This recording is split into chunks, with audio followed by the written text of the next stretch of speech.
How do you think this latest news that China is helping train Russian soldiers who then fight in Ukraine could impact China EU relations? This new revelation that China has been training Russian soldiers, which were later deployed to the Ukrainian front lines, that is another point that adds to the growing list of issues over which EU and its member states have problems with Chinese activities.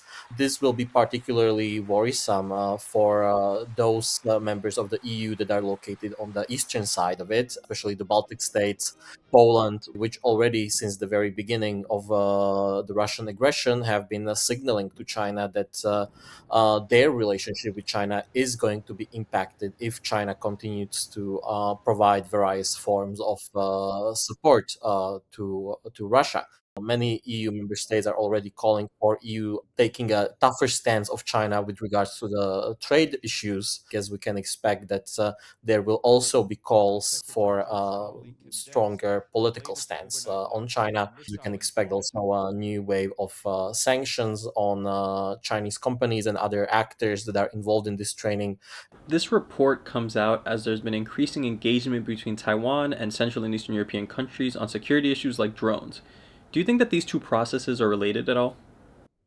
Well, to some extent, they are connected. Already, it's the growing closeness between China and Russia has been motivating some of the European countries, like Estonia, like Latvia, to break some of their ties with China because they would find China's support for Russia not just detrimental to Ukraine's security, but to their own security. It is a bit of a mixed picture on this. For some states, this is a very clearly linked. Some of the others are trying to de-link these issues with one goal in mind, essentially, with the hope that de-linking relations with Taiwan from relations with China maybe can help them to not motivate China's coercive response.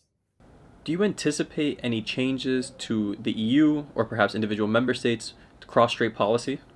Well, one thing that has become clear over the past few years is that European security cannot be separated from the Indo-Pacific security. Taiwan has also emerged as an important supplier of drones to the region, as you've mentioned before, Poland and Czech Republic. But many of them actually, at the end of the day, end up in Ukraine. One scenario that is increasingly being discussed is what happens if China and Russia decide to move in concert.